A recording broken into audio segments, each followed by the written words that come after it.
ብልቴ ቶሎ አይቆምልኝም የምትሉ ሰዎች አላችሁና ቶሎ የሚባለው ቃል ምንድነው ነው አሁን ጥያቄ። ግንኙነት ጊዜ ብልት ሲቆም ደረጃዎች አሉት። መጀመሪያ ፍላሲድ ፌዝ ነው።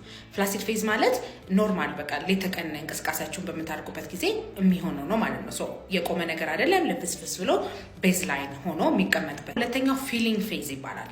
ፊሊንግ ፌዝ ማለት ለግንኙነት የሚያነሳሳችሁ አንድ ነገር ካያችሁ በኋላ ማለት ነው። ያ የብልት መቆም ፕሮሰሱ ሲጀመር ነው። ብልት አካባቢ ያሉት ደም ስሮች ሰፋ እያሉ ወደ ብልት ደም የሚመጣበት ጊዜ ነው ማለት ነው። ይህ ነገር ብዙ ጊዜ ለግንኙነት የሚያነሳሳችሁን ነገር ካያችሁ ከ5 እስከ 30 ሰከንድ ድረስ መሄድ ይችላል። ሶስተኛው ፉል ኢሬክሽን የምንለው ነው። ፉል ኢሬክሽን ማለት ፉሊ ኢሬክት ልትሆኑ ነው ማለት ነው። የዛን ጊዜ ብልት አካባቢ ያሉት ደም ስሮች እስከ መጨረሻ ድረስ ሰፍተዋል። ደም በውስጥ በትክክል እየገባ ነው። እዛ አካባቢ ያሉት ጡንቻዎች በትክክል ሰርተው ብልትን ለማቆም እየሞከሩ ነው። ይህ ብዙ ጊዜ ለግንኙነት የሚያነሳሳችሁን ነገር ካያችሁ በኋላ ከ1 እስከ 3 ደቂቃ ድረስ የሚፈጅ ነገር ነው ማለት ነው። ከዛ በኋላ ሪጂድ ፌዝ ይባላል። ብልታችሁ ግትር የሚልበት ጊዜ ነው። ይህ ማለት ለግንኙነት የሚያነሳሳችሁን ነገር ካያችሁ ሞስት ፕሮባብሊ ከ3 እስከ 5 ደቂቃ ሊቆይ ይችላል።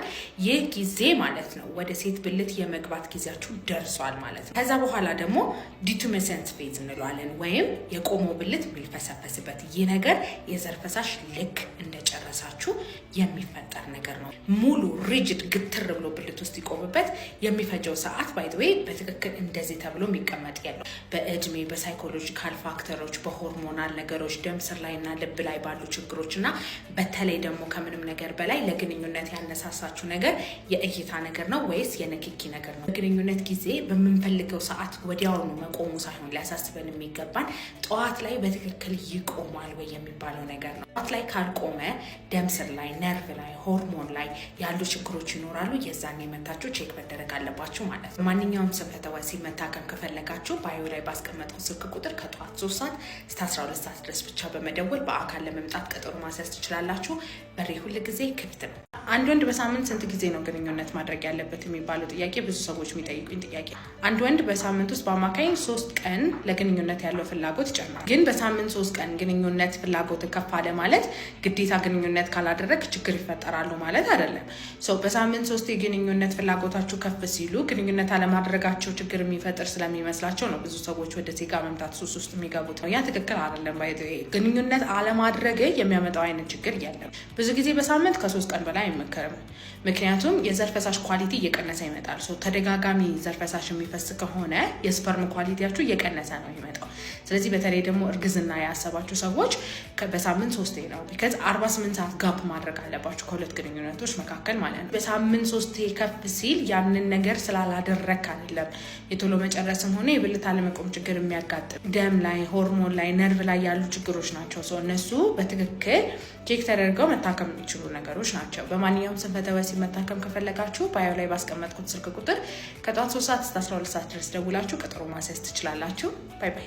በብርድና በሞቃት ጊዜ የሚመጣ የስንፈተ ወሲብ አይነት አለ ወይ? ብልት አካባቢ ያሉት ደም ስሮች በብርድ ጊዜ ስለሚጠቡና ጡንቻዎቹ ደግሞ ስለሚሸበሸቡ የብልት ማነስና የብልት አለመቆም ችግር ያስከትላል። ስለዚህ በብርድ ጊዜ የሚመጣ የብልት አለመቆም ችግር በሱ ምክንያት ነው ይላሉ። በሞቃት ጊዜ በብዙ አይነት ድካም ስለሚያልፍ ሰውነታችን ለግንኙነት ያለ ፍላጎት ሊቀንስ ይችላል ይላሉ።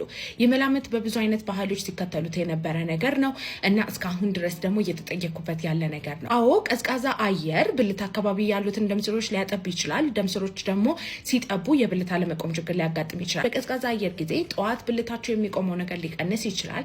ምክንያቱም ለግንኙነት የሚያነሳሳችሁ ነገር በዛ ጊዜ ስለሌለ። ግን ለግንኙነት በምትነሳሱበት ጊዜ ብልት የሚቆመው ከነርቫችሁ በሚለቀቁት ፈሳሾች ናቸው። ይህ ደግሞ በቀዝቃዛ አየር የሚመጣውን የደም ስር መጥበብ ሊያሸንፍና ሊያልፍ የሚችለው ነገር። ሞቃት አየር ደግሞ ለግንኙነት ያለን ፍላጎት ይቀንሳል የሚባለው መላመት በጣም ትክክል አይደለም። የብልት አለመቆም ችግር ደም ስር ላይ፣ ነርቭ ላይ፣ ሆርሞን ላይ ባሉ ችግሮች ነው የሚመጣው እና የፍላጎት ማነስ ደግሞ እንደዛው ሆርሞን ላይ እና ስነልቦናዊ የሆኑ ነገሮች ላይ ባለ ችግር ነው የሚመጣው። ስለዚህ በአየር ንብረት ለውጥ ነው ስንፈተ ወሲብ እያስቸገረኝ ያለ ነው እንጂ አካላዊ የሆነ ችግር ያለብኝም ብላችሁ እስካሁን የታገሳችሁት ሰዎች ካላችሁ በሱ ምክንያት ስላልሆነ መታችሁ መታከም ከፈለጋችሁ ባዮ ላይ ባለው ስልክ ቁጥር ከጠዋት 3 ሰዓት እስከ 12 ሰዓት ድረስ በመደወል በአካል ለመምጣት ቀጠሮ ማስያዝ ትችላላችሁ።